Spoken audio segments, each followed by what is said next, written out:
Hey everybody, welcome back to Gideon Stuff. Today we're taking a look at this really neat little knife. This is the Daggerr Knives Wocket. Kind of a cool piece in a lot of ways, kind of a simple piece, but kind of cool in some ways too. So let's go ahead and get this started with some blade length measurements. Our total blade length is coming in here basically 3.5 inches on the dot. Sharpened edge, we're going to measure from here about 3.25 inches. So definitely a full-size EDC knife. Let's do our size comparison, starting us off with our rats. Here's the 1, and here's the 2. And I will be coming back to these knives. Scoot this over a little bit. I'll be coming back to these two knives quite frequently through this review, as you guys will see shortly. But falls into a nice kind of medium range between the two. I guess I really can't say that this would be, if there was a knife size between these two, because Ontario has made that now. I used to say that a lot of knives fell in the position between the 1 and 2. And I guess Ontario's been listening to, well, not just me, but other people saying that. And they have given us one now, which is pretty sweet. Okay, let's bring out our USA made comparisons. Starting us off with the Spyderco PM2. Here's the Benchmade bug out.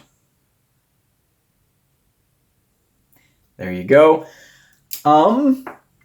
Next up, let's bring out the Civivis. Here is the Elementum, or in this case, the Elementum 2. Elementum, not sure why I said it like that. A little bit too musical, but anyways, here's the Praxis.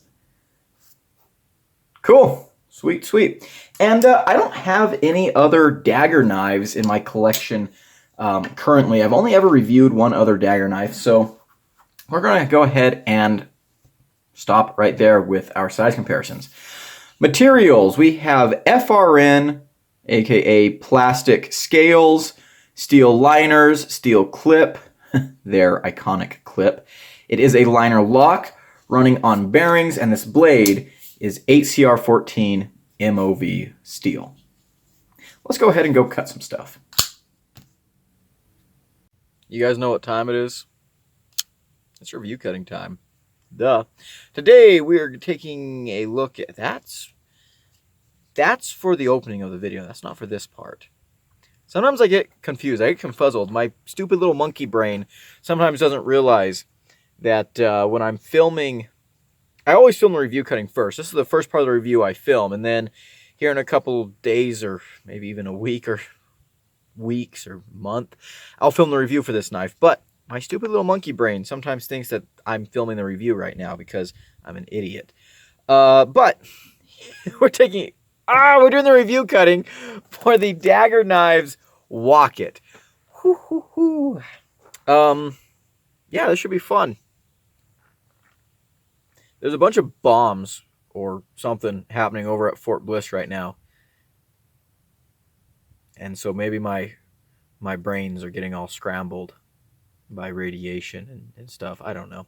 Anyways, let's go ahead and start off by talking about the action. Liner lock on bearings. Good little drop right there. Flipper only. That's all you need. I really do like this flipper tab. It's round with jimping all around. Round, round, round. How many times can I say round? It's a good flipper tab. Plenty of jimping for grip.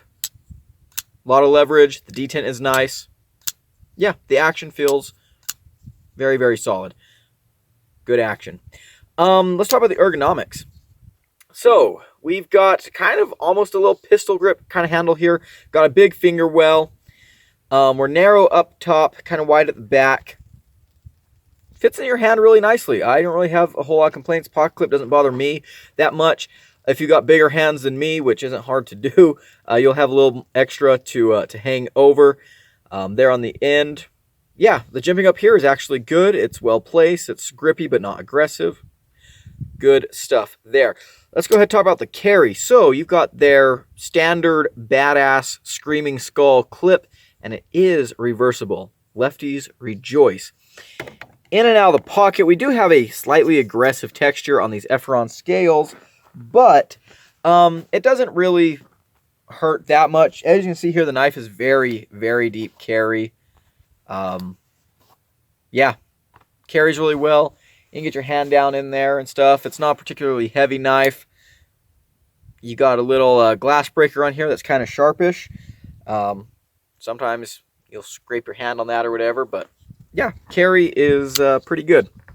All right, let's go ahead and start cutting. We have a drop point 8CR 14 MOV blade here, partially serrated in my case. That could make this review cutting a little bit interesting, but there are non-serrated versions as well.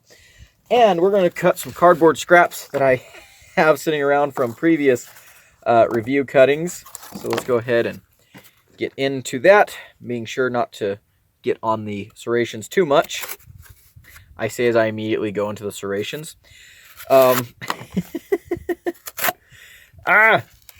one of the things about partially serrated knives, isn't it? The non-serrated portion of the blade slices just fine. This is not the thinnest knife behind the edge. We do have a flat grind here, but it cuts decently. It cuts about as well as you would expect it to or want it to. How do the serrations? Let's see if I can cut through the cardboard with serrations. You can rip through there, but yeah, there we go. Let's go ahead and do some utility cuts. This is a drop point, so it's not the most difficult thing to get to the tip here.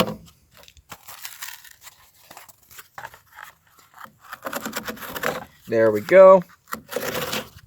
Yeah, the blade, as far as like slicing through cardboard and stuff, it's pretty average, I would say. Pick up your litter. There we go. Let's go ahead and do a rope pull. And actually, for the rope pull, I think we will use the serrations because that's kind of what serrations are for, right? Let's see what we got here. Yeah, that tore through that with no trouble whatsoever. That was incredibly easy. If you find yourself cutting a lot of abrasive materials, serrations might be the way to go for you. All right, let's do a couple pushes.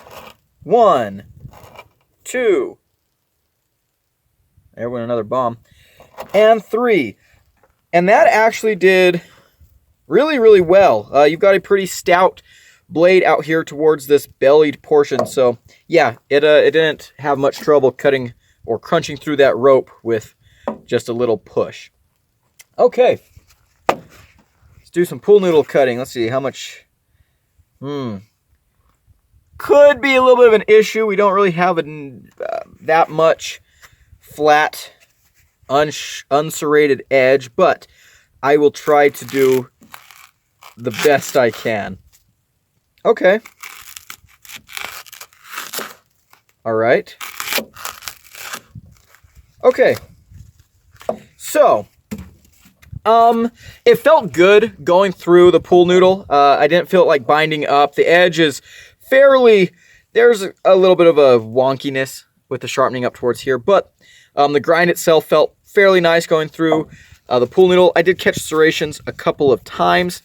Not the thinnest cuts ever. I feel like if I tried to go any thinner, we would have had some issues because this just is not the thinnest blade ever. So yeah, very, I guess, kind of average feeling, maybe slightly below average through the pool noodle. Alrighty, but there we go. Take one last look at that sucker, and let's get back to the table. Alrighty, we are back. Let's go ahead and talk about what I'm liking and not liking about this very interesting knife. Number one, I like the price. I typically don't start off talking about the price. We normally say that for the end. But in this case, I think that's one of the things that makes this knife compelling. This comes in around $30. I got mine for less. I got mine on sale for like $16. And actually, I routinely see these around the $25 price point too. So very affordable knife. And I think that's a good thing, right? We definitely need to see a lot of knives in that price category because not everyone who needs a knife is a snobby enthusiast who wants to spend a lot of money on a knife. Next thing, I think it's a good looking knife. It's a very plain looking knife. It's a very classic looking knife, but that's a good thing. And even though it's a very knifey looking knife, it still has some very Daggerr-esque aesthetic touches, this skull clip being the most prominent of those. Daggerr knives have a very distinctive style. The other Daggerr knife I reviewed, I believe, was the Sting. A lot of their blades, they kind of look like Spyderco knives, honestly, like spear point blades. They've got the skull-shaped hole in the blade. This knife, when I first saw it, I didn't immediately recognize it as a dagger knife, and I was kind of disappointed. I was like, oh, this looks very generic for them. But they definitely gave it its own personality. They made it feel like a dagger knife. We've got a little skull design on the pivot here, which also kind of looks like an electrical outlet or, you know, some kind of tool. The grip on the scales is actually that same logo, just repeated over and over again, which is kind of neat. And of course, the iconic skull clip, which I absolutely love.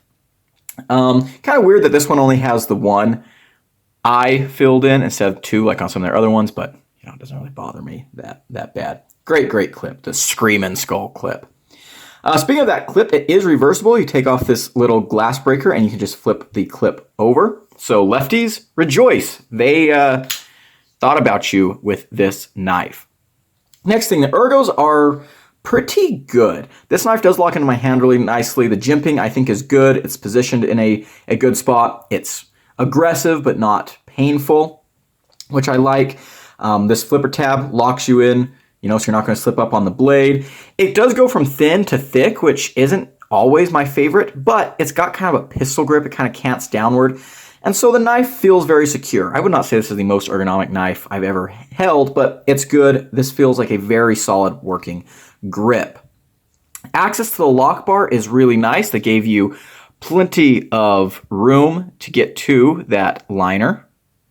There we go. And they gave you a little chamfer and some jimping on there. So it's very comfortable to disengage. The action is also good. I think this flipper tab is done just about perfectly. Look at that little gear looking jimping going all the way around. I like these kind of flipper tabs where they're rounded over but jimped so that your finger gets grabbed but it's comfortable and it just kind of guides you into a very powerful flip. The detent on this feels nice. It's dialed appropriately. You know, good closing action. This is on bearings. Yeah, really nothing to complain about with this action here. I also like the stonewash on the blade. This does feel like a more, you know, kind of working man's knife, and this stonewash is very good. You can see there's a couple of wear marks from my use on here, but by and large, that stonewash does a great job at hiding any kind of abuse that you're going to put onto this blade, so I like that a lot. Let's talk about this blade.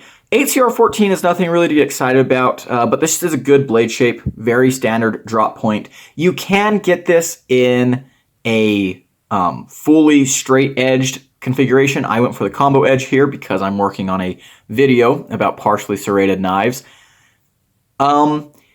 I would probably recommend you go with the non-combo edge version if you're going to buy one of these, unless you are consistently having to break down rope and you're trying to rip through cords and stuff like that all the time.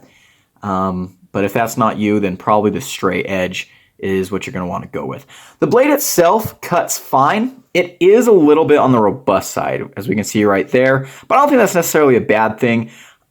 This is kind of a generalist knife. This is a knife that I would feel very comfortable giving to someone who's not necessarily a knife person. And the blade with this, you know, pretty much full flat grind is going to cut and slice decently well, but you've got enough strength there that someone's not going to break or chip this blade through the kind of misuse that a non-knife person might put their knife through. So I like that a whole lot. And now I want to kind of compare this knife to the Rat series. Something about this knife really reminds me of an evolution of the Rat. This kind of feels like if someone took the Ontario Rats and upgraded them to fit the new age. These knives are great. I love these knives so much. As you can see, I do still use them, but they do feel a little bit not old, but classic, right? They are a little bit dated. This kind of feels like a little bit of an update. You know, it's got the bearings. It's a little more tactical, but it's still kind of trying to hit that same market. You know, especially with this knife with the AUS-8 steel. ATR-14 is a very similar steel. GRN scales. This feels like a decent alternative to the Rats. Is it going to be as heavy duty? Is it going to be as legendary over time? I don't know. I doubt it. But the entire time I was carrying this knife, I just couldn't help but to be reminded of the Rats in a good way. This does feel like an evolution of this knife. And that's one of those things that's kind of hard to explain, right? It's more of a concept than anything, but I like it. I like it a lot. Oh, and I just realized, I'm missing a screw here. I actually found a screw on the floor the other day. I bet it came from this guy right here. Well, I will have to fix that. Whoops. But yeah, I think this is a really, really cool little knife. Okay, before we go on to the negatives, let's talk about some things that are just kind of neutral to me. Number one, this glass breaker. I don't hate it. I don't love it. I actually think there's a lot of utility of having a glass breaker on your knife. I did not test the glass breaker. Maybe I should. But, you know, I can definitely see why someone might want to have a glass breaker on their knife. I can see the utility. I can see it being useful, so I'm not going to bash them too much. This little area here is a little bit weird to me. I think maybe a version of this knife had like a lanyard option and they just took it out. I don't know. Again, it doesn't really bother me. It's not a functional issue, but you know, it's just kind of weird to me. And without that out of the way, let's go ahead and get on to some of the negatives. The number one negative is actually going to be this blade.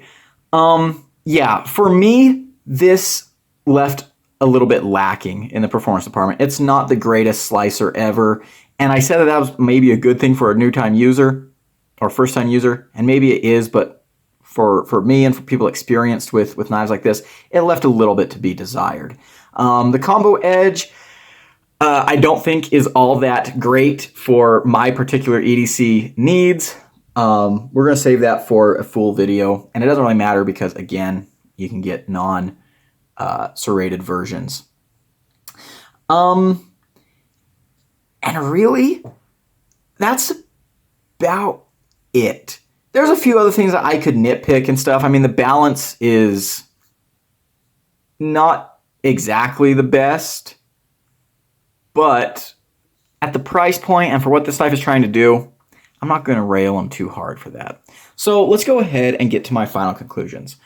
Final conclusions, I think this is a great budget knife. I think this is a fantastic low, or I guess higher low-end offering for people. This would be a great gift knife. I think these would be good for giving your buddies who are, you know, who need knives but aren't necessarily knife guys. I can definitely see this being a very useful tool that someone get a lot of use out of. Now, for most of my audience, do I recommend this knife? I don't think so. I don't think that this is going to fill any gaps in your collection unless you're just a diehard Daggerr person and you want to get all of them. It's definitely got some cool aesthetics and stuff, but at the end of the day, it's a very simple, basic knife. It's a good knife. It's a good knife, but it is very basic. So if you're looking to get a knife for maybe a youngster or a buddy, I think this is a great option. If you're looking for a beater knife, this is also a great option. This would be a great toolbox or glove compartment knife. But if you're looking for your next EDC and you're a knife enthusiast, you've already got an extensive collection, you can probably pass on this. Still, I'm glad it exists, and I do like it. I do like it quite a bit. And this knife will probably be given away. In fact, I know this knife will be given away to channel members. And I would never... Excuse me. Gee, oh gosh, here comes another one. We're not going to edit that out. Anyways, video's almost over. I would never give away a knife that I did not think was good. And so the fact that I'm going to be giving this to channel members should tell you that it's a good knife. And that's going to be it from me today, guys. Thank you so much for watching. Big shout out to the aforementioned channel members at the Cowboy level. I really appreciate what they do. If you want to become a channel member and maybe get a free knife, there is a button down below where you can join. Members at any level are eligible for giveaways. As for the rest of you, if you enjoyed this video, leave it a like, comment below, and subscribe. I've been Gideon. and I'll see you in the next one. Adios.